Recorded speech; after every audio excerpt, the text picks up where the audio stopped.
U.S. President Donald Trump has threatened to reimpose stiff tariffs on South Korean cars and other products.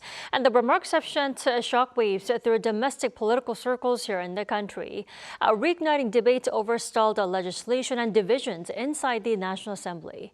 Our political correspondent Moon Hye-ryeon joins us in the studio to tell us more. Welcome back, Hye-ryeon. Good evening, Dami. Hye-ryeon, let's start with the basics. What exactly is Trump accusing the Korean National Assembly of failing to do so, and which legislation is at the center of this whole dispute? So at the heart of the dispute here is a special bill that's often referred to as the U.S. Investment Bill. It was introduced last November to implement a Korea-U.S. trade agreement under which Washington agreed to lower tariffs in exchange for South Korea committing $350 billion in strategic investment in the United States. Now, the bill is designed to create the legal and institutional framework for that investment, including how funds are raised, managed, and overseen, as well as the establishment of a bilateral strategic investment fund. Without this law, South Korea lacks a clear domestic legal basis to fully execute the commitments outlined in the agreement. While the government argues that it fulfilled its initial obligation by submitting the bill on time, the legislation has yet to clear the National Assembly.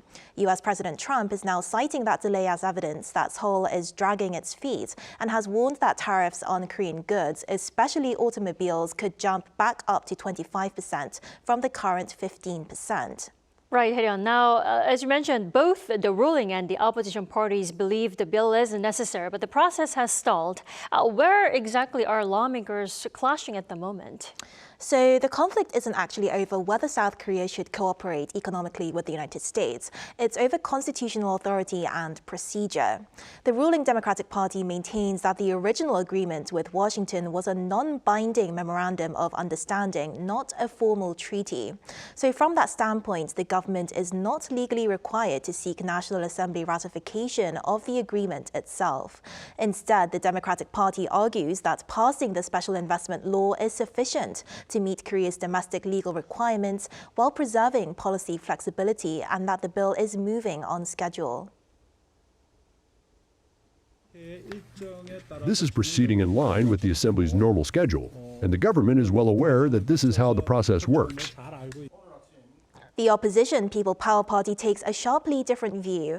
It argues that an agreement committing hundreds of billions of dollars, much of it tied to public resources, clearly constitutes a treaty under the Constitution and therefore must be approved by the National Assembly before any implementation law moves forward. From that perspective, the opposition says the government failed to properly engage with lawmakers after the bill was introduced and did not signal any urgency. Since the bill was introduced, the government has made no requests or demands whatsoever to the Assembly on this matter. So, Hye-ryeon, focusing on the National Assembly itself, what are the next procedural steps and how soon could this bill actually move forward?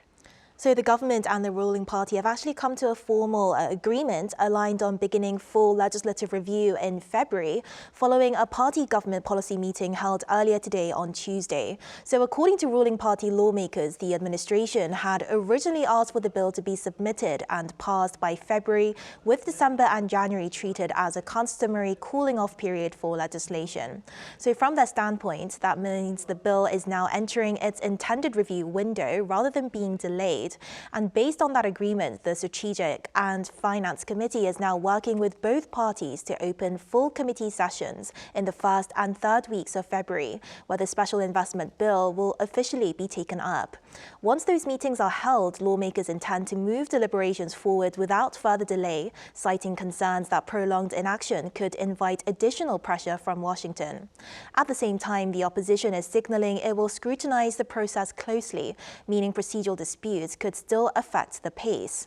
As a result, while the February review is now on the table, how quickly the bill advances will depend on whether lawmakers can narrow those procedural differences once committee deliberations begin. I see. Hye-ryeon, thanks for the coverage tonight. Thanks for coming in again. Thank you for having me.